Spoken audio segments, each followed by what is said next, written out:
Welcome back to the channel, guys. Today we're checking out some continued Bitcoin bullish adoption here. We're looking at some XLM technical analysis here, some key levels we are waiting further interaction with. Will we solidify a bottom at this 17-cent level, currently resistance overhead? If you like the video, I'm going to have to ask you drop a like on the video. It really helps the channel grow immensely here.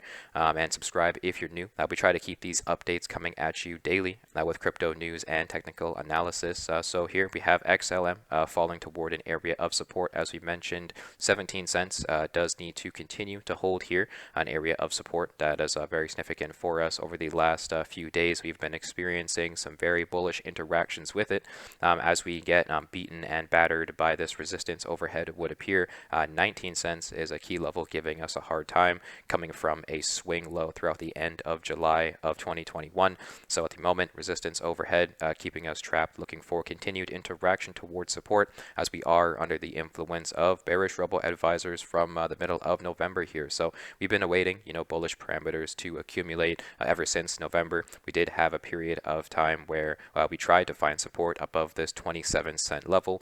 We visualized this, psychological level of support near 25 cents. However, failure to hold that range brought us to our more significant key levels and short-term targets for downside. And so honestly, I feel like we can take this off the chart here, as it has become less relevant at this point in time. At the moment, as we mentioned, 17 cents needs to hold here. However, if we do have daily candles opening and closing below the 17-cent level, sadly, the next area of significant horizontal support for XLM is going to be this 11-cent level. That is where I anticipate the next area of support. And so the key to having a strategy in any sort of up or down trend is awaiting for parameters to be met here to allow for accumulation or take profit. And so there's no sense worrying about up or downs if you have a strategy. In my personal opinion, I find it very hard to be bearish on cryptocurrency in a whole at these levels. Downside is necessary in any uptrend. What goes up must come down, and these areas, these lows, these red times in the crypto space are rather bullish times to be accumulating, as I suspect further adoption for the technology will continue here. But let me know down below your thoughts on XLM, though. We're just looking for continued bullish interaction with 17 cents, and we are awaiting the return of two of our chosen three Robo advisors becoming bullish again to accumulate at support. Now moving over to an article on Cointelegraph, we can see an $8 billion New York commercial bank to offer Bitcoin services. As a part of our ongoing digital transformation, we recognize the importance of staying current with emerging market trends, said Flushing Financial Corporation CEO and President. Flushing Financial Corporation, the parent company behind New York-based Flushing Bank, has partnered with crypto firm New York Digital Investment Group, NYDIG, to offer Bitcoin services to its customers. Very bullish here. We have a very large entity in the traditional, world of finance here getting involved in Bitcoin, as they themselves are saying they are trying to keep up with the, emerging market trends and the, the change in time here, and the demand for cryptocurrency just can no longer be ignored. So I do suspect continued institutional adoption to be in the near future here for crypto and Bitcoin as well. According to an announcement, the partnership with NYDIG will enable the bank to offer its customers Bitcoin buying, selling, and holding services in a safe and secure environment. It's always bullish to hear. I'm sure there are many customers with this bank, founded in 1929, and according to its Q4 report, it held more than $8 billion worth of assets at the end of 2021, with a net income of around $200 million. So, in an economic crisis where, everything is trending downward here, we do see, the traditional world of finance here only accruing more capital, making, $200 million in a rather, less than ideal time in the economy. NYDIG is a heavyweight in the crypto sector that primarily provides Bitcoin-related services and products. On the banking front and credit union front, NYDIG states that it has more than 35 partnerships in the sector, including deals with the Five Star Bank, Idaho Central Credit Union, Star Bank, US Bank, and NYMBUS, to name a few. Our research is clear. Customers want Bitcoin, and they want it through the banks and credit unions they already trust. So exactly, it would be very bullish here to be, to be seeing exposure to Bitcoin and cryptocurrency through already trusted and regulated to the contenders in the traditional world of finance. Here, they have their, mainstream following that is much more accustomed to their rules and regulations. And so, crypto, a new concept, could be quite daunting. So would be much more easy for customers to transition into crypto if they're getting their information from a source that they already trust. And so, my opinion, this is just very, bullish continued adoption here for Bitcoin and crypto. We've been seeing some very significant, players in the traditional world of finance converting to crypto here, becoming increasingly more bullish on it during this, short-term downside. This is a very bullish time for, institutional capital to be flowing into crypto here. If we take a look at the crypto bubbles, we do see green across the space. We do see projects bouncing off of support. We had a pullback and retracement yesterday that we were foreshadowing a few days prior. So significant support is to be determined here.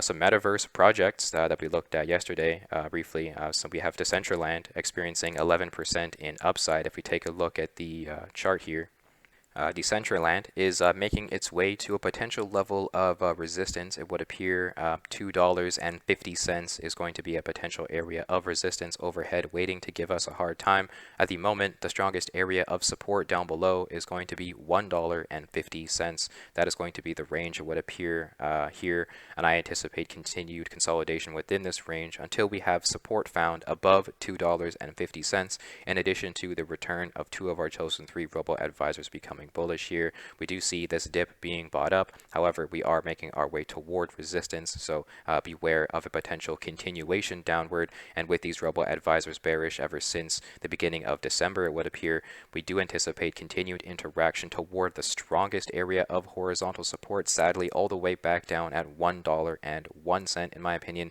That is where we anticipate continued interaction toward until further support can be solidified elsewhere and Robo advisors can become bullish again.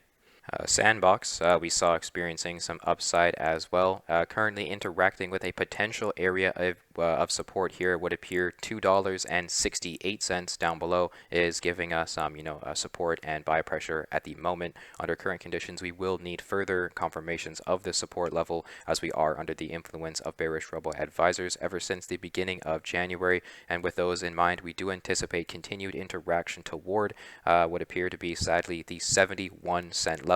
That is going to be the strongest area of support down below until we can further solidify this $2.68 level. And we also are awaiting resistance overhead between $5.40 all the way up to $7.51. So those are going to be the key levels to be considering here as we await the return of bullish Robo advisors. But looking at the crypto spheres here, we can see some very bullish gains to be had for many projects.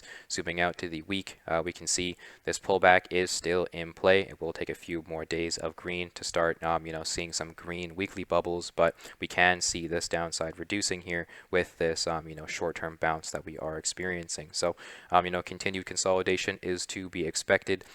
Further solidification of support is going to be necessary here. If you look over at CoinMarketCap, we took a look at, some of the top metaverse tokens here by market cap. We can see Decentraland having a market cap of over $4.1 billion, Sandbox with a market cap of $3.2 billion. But when we sort by volume, we can see that these volume for Sandbox has increased by what appears to be about 40%, if I'm not mistaken, last time we looked at this. But yesterday it was about $1 billion, currently trading at about $1.4 billion in daily volume here. So lots of action going on with Sandbox, whereas Decentraland is only trading at about $848 million for today's 24-hour trading volume, which is higher than it was yesterday. But we're going to look out for continued gains with the metaverse here, as I anticipate continued adoption with that technology. That does seem to be what a lot of entities are leading towards. And looking at the top NFT tokens here, we can see some similarities with Sandbox, Decentraland, Data Network, and Axie Infinity. NFTs are heavily utilized in the metaverse space, and I anticipate continued bullish correlations between them and continued upside here once we solidify the bottom. Looking over at Bitcoin, Under the influence of bearish Robo advisors here, we do need continued confirmation and solidification of support down below. At the moment, a potential bottom here for this pullback, $34,655. That is going to be the key level we need to continue to bounce off of to further solidify the bottom, if you will. Resistance overhead giving us a hard time, $37,642 has been overhead awaiting us for some time now, so this is to be expected. We always await for the confirmation here. So in my personal opinion, with bearish Robo advisors present, we're looking for continued bounces off of that $34,655 level. Once we find that level as resistance, we will visualize some lower areas of support, which we will anticipate continued interaction toward here, because we are just waiting for the bullish Robo advisors to return to allow for comfortable accumulation. At the moment, in my personal opinion, there's never a bad time to buy Bitcoin, only better times, and this would be a much better time to be buying Bitcoin rather than the $60,000 to $69,000 level where there was very tight and strong accumulation. I believe many traders were accumulating Bitcoin within this range, only to have it pull back about 50% on them. This is to be expected. This is crypto. This is what you'll have to endure in the crypto space here. It's very easy to be caught in the greed of potential market tops here. So we do want to be fearful when others are greedy, and greedy when others are fearful. We want to be taking profits when traders are heavily buying, when the prices are high and markets are near a top, and we want to be heavily accumulating when traders are selling and the markets are down, and they're scared of continued downside. You want to be buying all the lows while you can. In my opinion, I personally anticipate a six-figure Bitcoin to present itself this year, in my opinion, based on these current parameters. However, we always go with the flow of the market and await the confirmations. I find it rather difficult to be bearish on Bitcoin and crypto at these levels during this point in time. The technology is just far too in demand here, and society is definitely urging towards it. But let me know down below your thoughts on cryptocurrency at current levels. Thank you for tuning in. Thank you for hearing my analysis. Check out Engineering Robo for free with a link in the description. Subscribe and tune in for the next one.